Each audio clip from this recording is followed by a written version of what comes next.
Hey, what's going on? It's Bill Burr, and it's time for the Monday Morning Podcast for Monday, October 25th, 2021. What's going on? How are you? How's life in your world? Response to last week's Who Wants Hot, to the girl who wants a hot boyfriend. Oh, here we go. Billy Nutsack Brains. You had a lady listener write in about being a 6 or something around that and wanting to be with a guy that's a 10. Being a lady listener and rate my looks as a 4, hey, welcome to my world.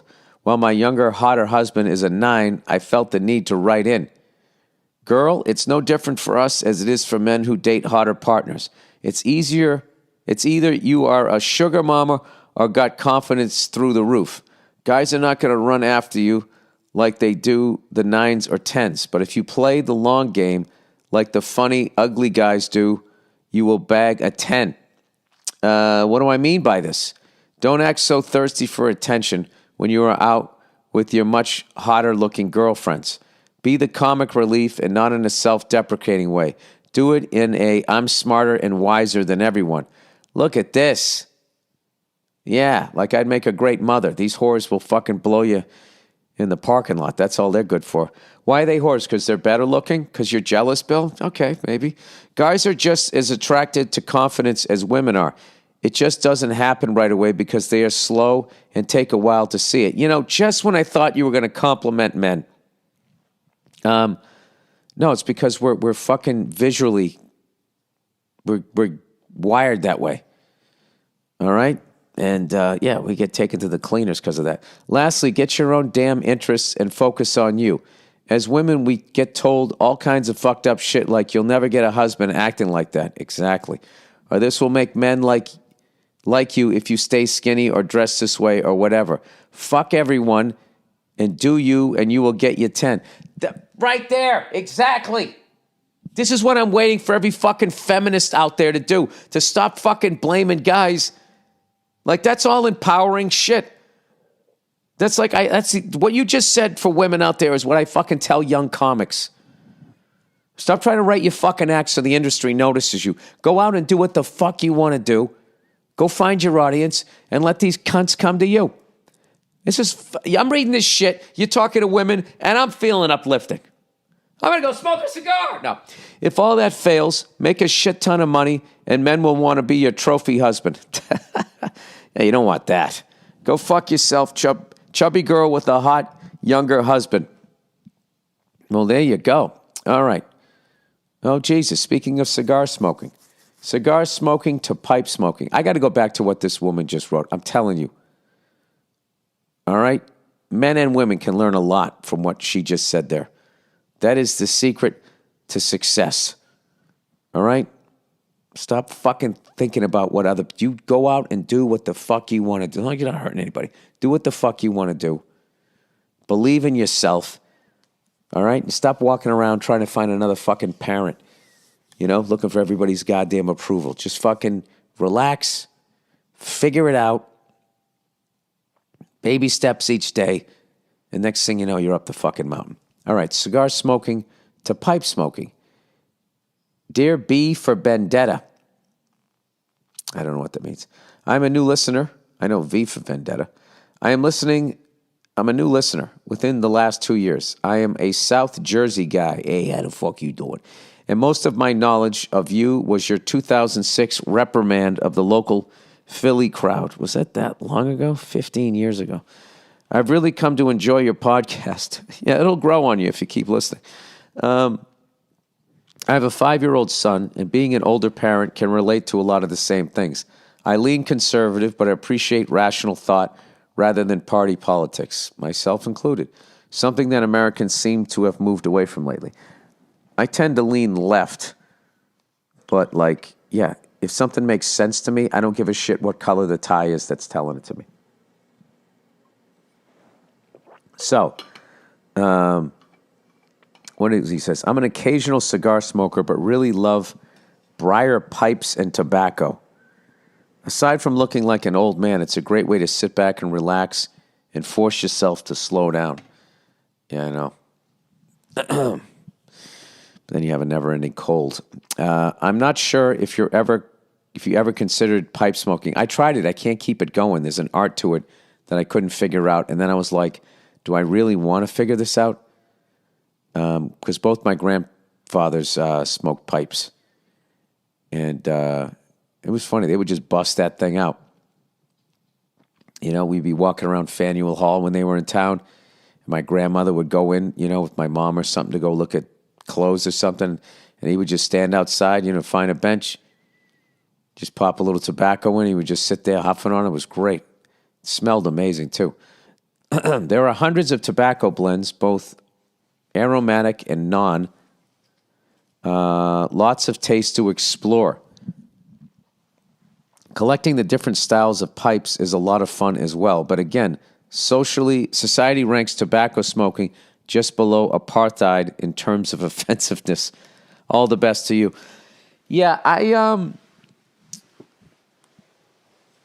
yeah, it looks cool as hell to me and shit like that, but like I just have to stop. I'm not going to throw my cigars out. I'm just going to bring them down to the Comedy Store and get a bunch of other people hooked on them. That's a stupid thing. I should just throw them out. I don't know, but I'm getting rid of them. That's it. Done. Done. Fuck you. See you later. All right, Hitler's Pope in Saratoga. Dear Billy the Brick, longtime listener, first time writing in, was at the Garden Show, the real one, plus MGM in D.C. I don't know what the real one means. The TD Bank North Garden? The Boston Garden was the real garden. That's where the most championships were won. All right? Don't get it fucking confused. There was 21 championships won there, 16 NBA titles, and 5 Stanley Cups. Okay? I don't know what happened in your garden. If you're trying to talk sports, you know, or you're trying to talk about respect, it's just location. It's in Manhattan, and everybody wants to fucking live there. I guess that's what it is, because it's certainly not because of the success of those 2 sorry-ass franchises that are... Okay, Bill. Going to the show in Saratoga Springs this August. Couldn't believe it when I saw that place on your tour. Yes, sir.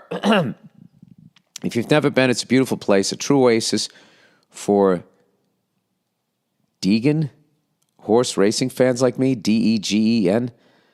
I don't know what that means. Let's look it up. Let's see if that's a spelling error. Or if that's, okay, Degen horse racing. That's not coming up at all. Inside Nature's Giants racehorses. I see just a big rack of ribs. What's that, a fucking glue factory? All right, I don't know what you were trying to say there. You're going at the peak of racing season, too. Fun town with a bunch of bars and history. And if you have time to go to the races, it's a great experience filled with beautiful ladies, beautiful women. It's the one horse track where you don't feel like a complete degenerate, but rather a high-class gent transported back into the roaring 20s. Well, what about Churchill Downs? That's how I felt when I went there. When you go to horse racing, I just felt like when you went to the Kentucky Derby, there was a lot of people like dressing the part of a degenerate gambler. Then there was I probably think like the Kentucky Derby is like St. Patrick's Day for alcoholics. Like, man, I'm just going to stay home and drink. I ain't going down there with all those fucking yahoos. You know, they don't know how to spend their kids' college education. They're doing it ironically. I recommend Old Brian's Inn for a meal. Cool little stone tavern with great food. Building is from 1773, and the rumor is that George Washington himself and Alex Hamilton, you're in a sort of fucking familiar relationship with this guy? You mean Alexander Hamilton? Stayed there while surveying battlefields. That's just a rumor. That means they didn't stay there. Really writing in, though, to discuss Hitler's Pope, Eugenio Pacelli, Pius XII, and the Vatican position during World War II, as you were talking about it on the 1018 podcast. Oh, yeah, they kind of were, I don't know, I think they kind of were in the middle. and sort of probably rooting for the Germans because they were going to try to put a religion out of business. And that's the business they were in, right? Super interesting topic. And one that I actually wrote a massive paper on way back in college that I got an A for. Yeah, look at me, a history major in college. Why? I don't really know, but it was fun at the time, especially being high during lectures. Anyway, my stance ended up being that he actually did all he could to help the Jewish people and just treaded carefully around the Nazis. I mean, imagine being smack dab in the middle of Italy, not only surrounded by crazy Mussolini, but you've got a front row seat to watch the Nazis steamroll through continental Europe in months with dive-bombing planes, monster tanks, and methed-out superhuman soldiers. Yeah, I mean, people choose their own survival, yeah. He did a lot for the Jewish people. Look at this. Included secretly sheltering Jews in various churches, libraries, and monasteries held by the Catholic Church. Well, then why didn't they give the gold back? Why did Jewish people have to knock on the door and be like, I believe you got something that belongs to us? Well, approximately 80% of the Jews in Europe perished. 80%, oh my God. During World War II, 85% of Italians' 40,000 Jews were saved. It's reported no fewer than 3,000 Jews were hidden away at Castel Gandolfo, the Pope's summer residence. Well, all right. Look at that. That's a good thing for my religion. Who knew? Didn't want to send the whole paper as an attachment, but was my closing paragraph from it that illustrates my position. Well, where did you get this information? Is this from the Vatican trying to rewrite their history, or is this true? I have no idea. But you're the history major. We'll see. Overall, well, the argument can be made that Pius XII, in calling him Hitler's Pope, there is simply too much evidence that suggests otherwise. Well, then how the fuck did he get that fucking nickname? The Reich Concordat he made with Hitler was done to protect the Catholic Church and prevent the violence that Hitler would have taken out against German Roman Catholics had Pius XII condemned Nazi Germany. And Gino Pacelli never spoke out in defense of the Jews during the Holocaust because he knew it would only lead to more innocent deaths. He also, this is like fucking cancel culture. Really, Bill? You really going to get, sorry. He also never needed the publicity to defend the Jews because, he never needed publicly, to defend the Jews because he was secretly protecting them the whole time under Hitler's nose. Perhaps the best way to defend Pius XII's action during the Third Reich is found in a speech made by Albert Einstein. Albert Einstein, a Jew, ironically ended the war that Hitler started with his creation of the nuclear bomb. Only the Catholic Church stood squarely across the path of Hitler's campaign for suppressing the truth. I never had any special interest in the church before, but now I feel great affection and admiration because the church alone has had the courage and persistence to stand for intellectual truth and moral freedom. I am forced thus to confess that what I once despised, I now praise unservedly. Well, he also didn't know that they were raping kids either. There's a lot of angles to this. If one of the more brilliant men in human history, not to mention a man of Jewish faith, said about the Catholic Church led by Pius XII, then how could anyone argue otherwise? Oh, they can't. Believe me, I have follow-up emails coming in, I bet. And Gino Pacelli or Pius XII was not Hitler's Pope or an anti-Semite, but a man who came into power during the darkest days in human history and navigated through Hitler's Nazi regime with prudence, morality, and genuine concern for the Jewish race. Well, I hope all of that's true. Keep up the great work on all fronts. Your podcast is a great way to end the workday twice a week, and I find many of your takes insightful, layered, and most important, helpful. Look at that. Would you look at that? I do matter. I am doing nice things. Now, I fucking picked 4 fucking games last week against the spread. And once again, I'm 3-0 going into the final fucking game. The goddamn 49ers. Fuck me. Just fuck me. I don't know what the deal was. I don't know what those fucking corners were doing in the first half. Getting all confused on a little fucking little razzle-dazzle behind the line. How to ask out a bank teller. Dear Billy Balding Balls. Come on, guys. Can't you be a little nicer to me, man? It's the holiday. It's the holiday season. A doobie doobie doo. First, I'd like to say that I recently discovered your podcast a few months ago and have been tuning in every week. Dude, this is what the guy writes. First of all, I'm going to read exactly what he wrote. First, I'd like to say that I recently discovered your podcast a few months ago and have tuning every week since then. I enjoy listening to you rant when I'm at work. I don't feel like I'm ranting. Dude, ranting is short for ranting and raving. I mean, I got a little fucking upset about global warming, whiplash weather, climate change, but I mean, I swear to God, I don't know, maybe that's why I'm so fucked up, because your guys' idea of yelling is me just, making a point. But getting to the point, I'm 18 years old and started working out this summer, and things have been going well. That's great. I've gained some weight and can visibly see the change in my body. With that being said, when I still have my shirt on, I still look relatively skinny. Dude, that's great. Someday in the future, you're going to wish you were still wiry and skinny. I say all that to say that women don't line up to be with me. Dude, you're only 18. You're already going to talk yourself out of the game?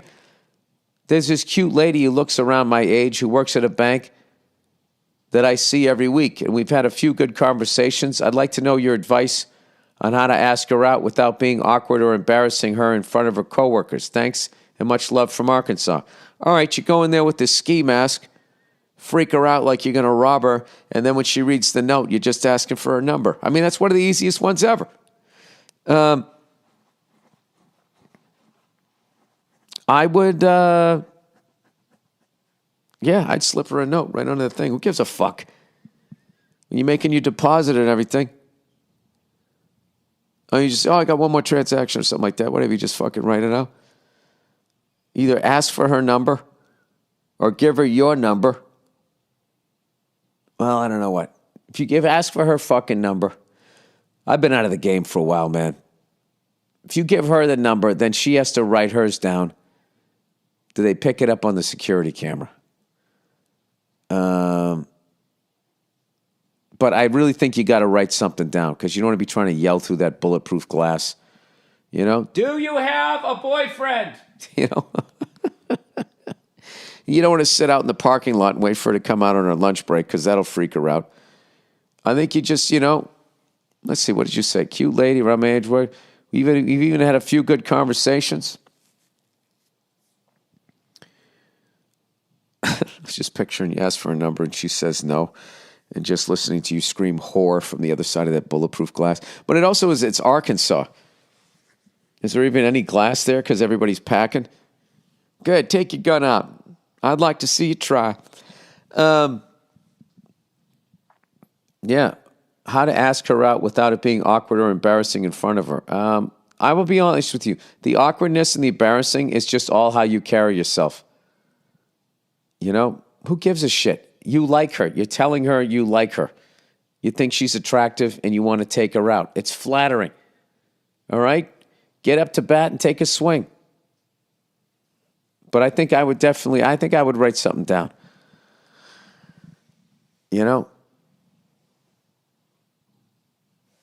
How would you do that, man? That bulletproof glass is a real fucking barrier. I mean, you don't want to, turn your head sideways and try to yell through where you put the money.